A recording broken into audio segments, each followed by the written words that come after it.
अस्सलाम वालेकुम dear students, कैसे हैं आप लोग। I hope you are all fine. आज हम एक और टॉपिक करेंगे डिस्कस, और वो टॉपिक है गैल्वेनोमीटर और एम्पेयर मीटर। तो सबसे पहले समझते हैं कि एम मीटर या एम्पेयर मीटर क्या होता है। It is a measuring instrument use to measure electric current in a circuit. ये एक डिवाइस, ऐसी डिवाइस है स्टूडेंट्स, ऐसी इलेक्ट्रोमैकेनिकल डिवाइस है जो कि किसी भी सर्किट में से पास होने वाले करंट को मालूम कर लेती है। अब चाहे वो करंट मिली एम्पेयर में हो, ठीक है, या माइक्रो एम्पेयर में हो, या फिर एम्पेयर में हो, ठीक है। तो ये एम्पेयर मीटर या एम मीटर, अच्छा इसका दूसरा नाम होता है एम्पेयर मीटर, ठीक है, एम्पेयर मीटर। क्योंकि एम्पेयर किसका यूनिट होता है, एम्पेयर यूनिट होता है करंट का, और ये डिवाइस क्या मालूम करती है, करंट को मेजर करती है। That's why it's called ampere metre. तो एम्पेयर मीटर का काम क्या है, करंट को मेजर करना, ठीक है। लेकिन अगर बात करें गैल्वेनोमीटर की, तो गैल्वेनोमीटर भी एम्पेयर मीटर की तरह एक डिवाइस है जो कि इंतहाई सेंसिटिव डिवाइस होती है, और ये करंट तो मेजर करती है, लेकिन उसका जो अमाउंट होता है, ठीक है, जितने मैग्नीट्यूड होता है, बहुत ही स्मॉल अमाउंट ऑफ करंट को ये मेजर करती है। आप कह सकते हैं मिली एम्पेयर या फिर माइक्रो एम्पेयर के करंट को गैल्वेनोमीटर मेजर करता है, ठीक है। It is a sensitive device use to measure small amount of current, ठीक है। अच्छा, ये आपके सामने गैल्वेनोमीटर की सर्किट डायग्राम बनी हुई है। ये जो सर्कुलर आप देख रहे हैं, ये पूरा गैल्वेनोमीटर है। इसके अंदर एक नीडल लगी होती है। आपने थंबनेल में गैल्वेनोमीटर की तस्वीर देख ली होगी। तो इस पर नीडल लगी होती है। होता क्या है, जब करंट गैल्वेनोमीटर से पास होता है तो ये नीडल घूमती है, और थोड़ा सा ज़्यादा देंगे आप इसको करंट, तो नीडल अपना फुल स्केल डिफ्लेक्शन दे देगी। फुल स्केल डिफ्लेक्शन का मतलब उससे ज़्यादा गैल्वेनोमीटर मेजर नहीं कर सकता, ठीक है। ज़्यादा करंट देंगे तो गैल्वेनोमीटर ख़राब होने का ख़दशा है, ठीक है। तो इसमें एक रिलेशन बनता है, current is directly proportional to theta.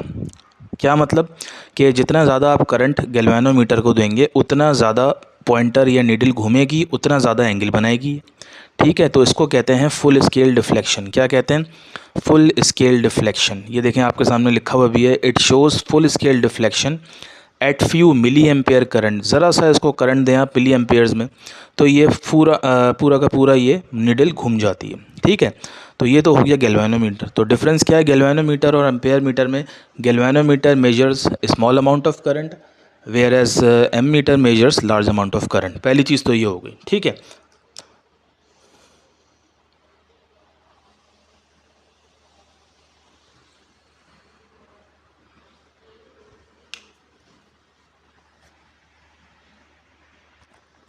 अच्छा जी, अब नेक्स्ट पे चलते हैं। नेक्स्ट पेज है कन्वर्जन। कन्वर्जन किसकी, किस में, गैल्वेनोमीटर की एम्पेयर मीटर में, ठीक है। गैल्वेनोमीटर की कन्वर्जन एम्पेयर या एम मीटर में। अब सबसे पहला पॉइंट जो लिखा हुआ है कि we can convert galvanometer to ammeter by connecting shunt resistance in parallel. अब आपको पता है सर्किट दो तरह के होते हैं। एक सर्किट होता है सीरीज सर्किट, और दूसरा सर्किट होता है पैरेलल सर्किट। तो गैल्वेनोमीटर को एम्पेयर मीटर बनाने के लिए हम क्या करेंगे, गैल्वेनोमीटर के बिल्कुल नीचे पैरेलल में या फिर ऊपर लगा दें, एक शंट रेजिस्टेंस लगाएंगे। तो मैं यहाँ लिख देता हूँ शंट रेजिस्टेंस। शंट रेजिस्टेंस का मतलब ऐसा रेजिस्टेंस जिसकी जो रेजिस्टेंस है इंतहाई क्या हो, स्मॉल हो, बहुत ही छोटा रेजिस्टेंस हो, ठीक है। तो शंट रेजिस्टेंस, कोई आपसे पूछे what is shunt resistance, it is a resistance whose it is a resistor who resistance is very small, ठीक है।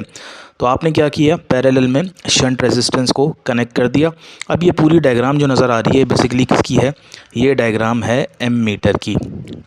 अभी तो ये जी की अगर बात करें तो ये तो सिर्फ गैल्वेनोमीटर था, लेकिन अभी हमने अगर इसके पैरेलल में शंट रेजिस्टेंस लगा दिया तो ये पूरी चीज़ कन्वर्ट हो गई एम्पेयर मीटर में। क्लियर है स्टूडेंट्स। तो होता क्या है, यहाँ से जब करंट जाता है, ये देखें आपके सामने ये करंट यहाँ से जा रहा है, और करंट को हम कह देते हैं आई।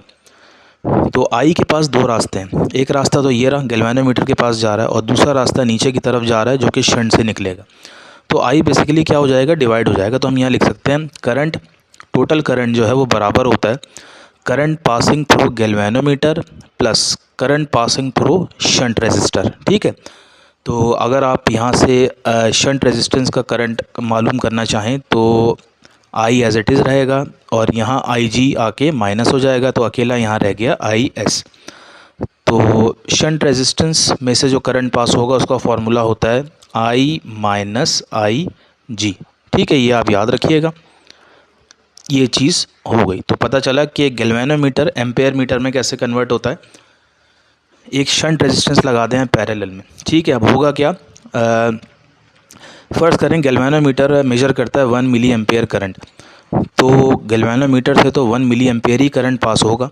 बाकी जो करंट पास है, फ़र्ज़ करें टोटल करंट आ रहा है यहाँ से 10 मिली एम्पेयर, तो गैल्वेनोमीटर के अंदर से 1 मिली एम्पेयर पास हो रहा है और बाकी जो 9 मिली एम्पेयर है वो स्मॉल रेजिस्टेंस जो कि शंट हमने नाम बोला इसमें से पास हो रहा है। ज़्यादा करंट यहाँ से क्यों पास हो रहा है, क्योंकि इसकी रेजिस्टेंस इंतहाई कम है। रेजिस्टेंस कहते हैं करंट को रोकने की सलाहियत को, ठीक है। अच्छा जी, ये हो गया।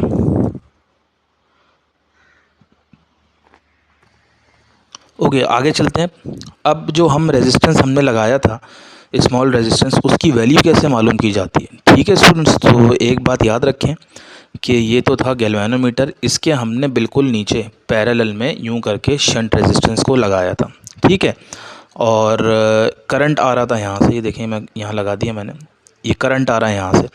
तो आपको पता होना चाहिए कि पैरेलल सर्किट्स में देखें गैल्वेनोमीटर और शंट रेजिस्टेंस पैरेलल में पोटेंशियल डिफरेंस बराबर होता है। पोटेंशियल डिफरेंस का मतलब वोल्टेज बराबर होता है। तो यहाँ हम बोलेंगे वोल्टेज अक्रॉस शंट रेजिस्टेंस बराबर है किसके, वोल्टेज अक्रॉस गैल्वेनोमीटर, क्योंकि दोनों में से सेम वोल्टेज पास हो रहे होंगे।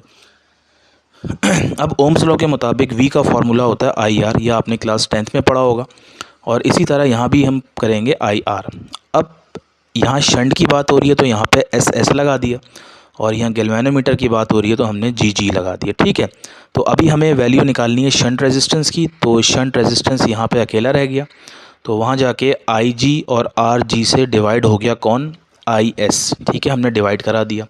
और हमें पता है कि हमने IS की वैल्यू अभी लास्ट पेज पे निकाली थी, जो स्लाइड थी हमारी, कितनी थी, IS की वैल्यू थी I माइनस IG, ठीक है स्टूडेंट्स। तो ये हमने क्या निकाल ली, RS की वैल्यू, ठीक है। RS मतलब रेजिस्टेंस ऑफ शंट, कि हमने जो शंट रेजिस्टेंस लगाया था वो कितने ओम का था, ठीक है। तो ये हमने शंट रेजिस्टेंस की वैल्यू निकाल ली। और ऊपर देखने लिखा हुआ भी है let RS be the shunt resistance, RS को हमने बोला हुआ है शंट रेजिस्टेंस। RG गैल्वेनोमीटर की रेजिस्टेंस होती है। IG क्या है, IG वो करंट है जो गैल्वेनोमीटर से पास हो रहा है। और RS क्या है, शंट रेजिस्टेंस है। और RG क्या है, रेजिस्टेंस ऑफ गैल्वेनोमीटर, सही है, दोनों पैरेलल हैं, याद रखिएगा। अच्छा जी, सवाल ये पैदा होता है कि करंट तो पास हो रहा है यहाँ पे गैल्वेनोमीटर में से, फ़र्ज़ करें गैल्वेनोमीटर की रेंज 1 मिली एम्पेयर है, हमने यहाँ से 10 मिली एम्पेयर का करंट दिया, तो 1 मिली एम्पेयर तो गैल्वेनोमीटर मेजर करेगा और बाकी 9 जो है वो इसके अंदर से पास हो जाएगा। अब सवाल ये पैदा होता है कि हमें पता कैसे चलेगा टोटल करंट कितना आ रहा है। तो स्टूडेंट्स, असल में होता क्या है, हम गैल्वेनोमीटर की रेजिस्टेंस का और शंट की रेजिस्टेंस का रेशो लेते हैं, ठीक है। अब फ़र्ज़ करें दोनों रेजिस्टेंस को डिवाइड करने के बाद जो रेशो आया है उनका, फ़र्ज़ करें आया 10, ठीक है, 10 आया रेशो, ठीक है। अब होगा क्या, गैल्वेनोमीटर में से जितना करंट पास होगा, सही है, कितना करंट पास हो रहा था, अभी 1 मिली एम्पेयर का करंट पास हो रहा था, इसको आप सिंपल मल्टीप्लाई करा दें किससे, ये जो रेशो आया, रेशो कितना है 10 का, तो कितना आ गया आंसर, 10 मिली एम्पेयर। तो इट मीन्स कि 10 milli ampere total current pass हो रहा था। क्लियर है स्टूडेंट्स, ज़रूरी नहीं है 10 रेशो तो कुछ भी आ सकता है। तो यहाँ पे हम करेंगे 1 मिली एम्पेयर इंटू 10, वो बन जाएगा 10 मिली एम्पेयर। इट मीन्स कि हमारा जो टोटल करंट आ रहा था सर्किट के अंदर वो 10 मिली एम्पेयर था। क्लियर, तो यहाँ तक हो गया, ये हमने कर लिया अपने पूरा वीडियो में गैल्वेनोमीटर का टॉपिक कंप्लीट। मिलते हैं नेक्स्ट वीडियो में, टिल देन अल्लाह हाफिज़।